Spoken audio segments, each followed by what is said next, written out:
Bonjour, bienvenue au 5 minutes juridiques, votre hebdomadaire vidéo avec le cabinet d'avocats Landau Associés par VK.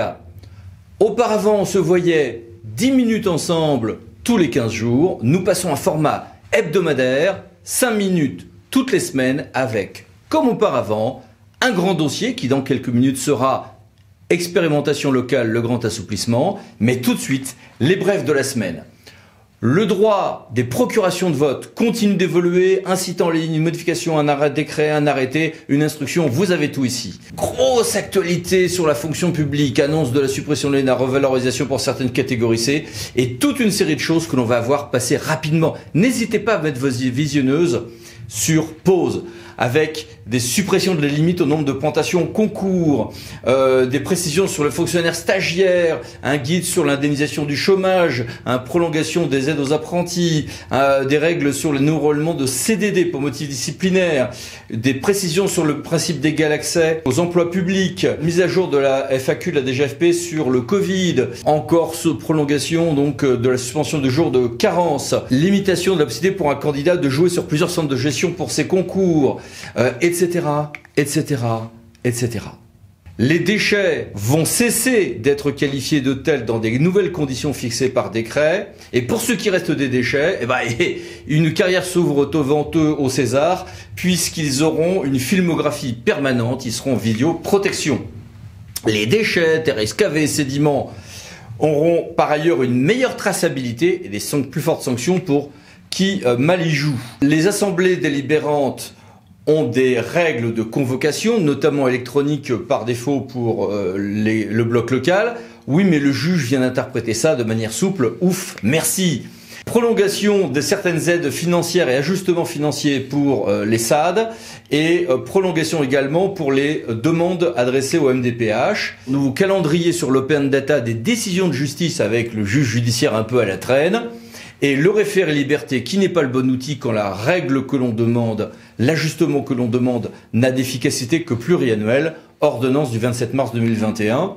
Possibilité plus large que ce qu'on croyait pour une copropriété d'être le requérant pour un permis de construire. Un décret important sur les marchés d'avocats, les PME, les délais de paiement en matière de commande publique. Et puis une très grosse réforme, c'est effectivement les nouveaux CCAG, mais ça, on en parle la semaine prochaine dans notre grand dossier. Abordons maintenant le grand dossier de ce numéro. Expérimentation locale, le grand assouplissement. Bon, en fait, des expérimentations, c'est un sujet qui est en vogue et qui avance par vagues. Il y a une étude du Conseil d'État, les apports de la loi ESSOC avec des choses tout à fait passionnantes.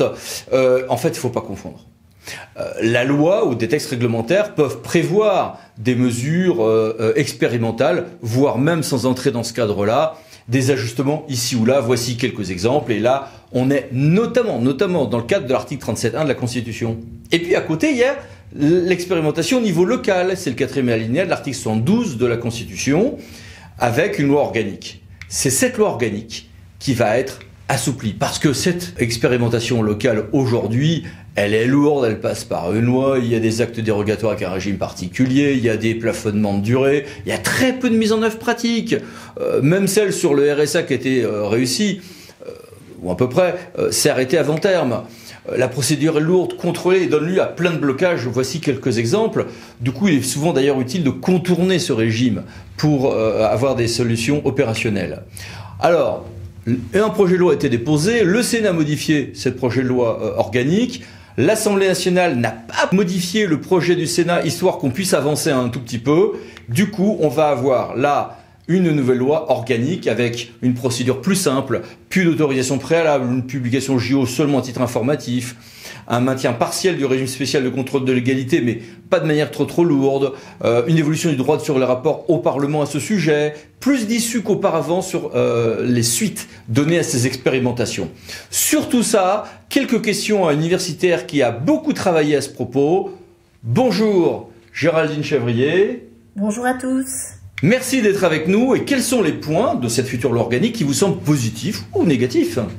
Concernant les points positifs de cette future loi organique, en premier lieu, il y a une entrée plus rapide dans le dispositif, puisque la loi indiquera les catégories de collectivités, les conditions qu'elles devront respecter pour pouvoir être candidates, et que la collectivité n'aura qu'à délibérer de façon motivée pour entrer dans ce dispositif à la date prévue, sans autre texte acceptant cette candidature. Plus fondamental, le législateur pourra toujours généraliser ou abandonner l'expérimentation, mais il pourra aussi conserver le bénéfice d'une expérimentation aux collectivités pour lesquelles cela aura fonctionné, voire l'étendre à quelques autres collectivités qui seraient dans une situation semblable. S'agissant des points négatifs, il n'y a pas de procédure formalisée de proposition d'expérimentation par les collectivités, ce qui aurait pu inciter à l'organisation de celle-ci. Et quels sont les points de vigilance opérationnelle à conserver à l'esprit ?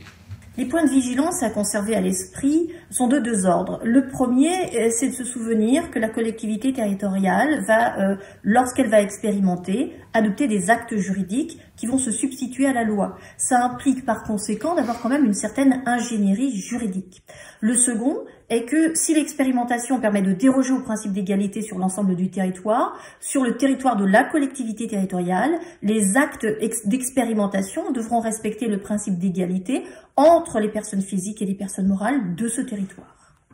C'est tout à fait passionnant. Madame la professeure Charles-Géraldine, merci beaucoup. Merci à vous et au revoir à tous. Au revoir.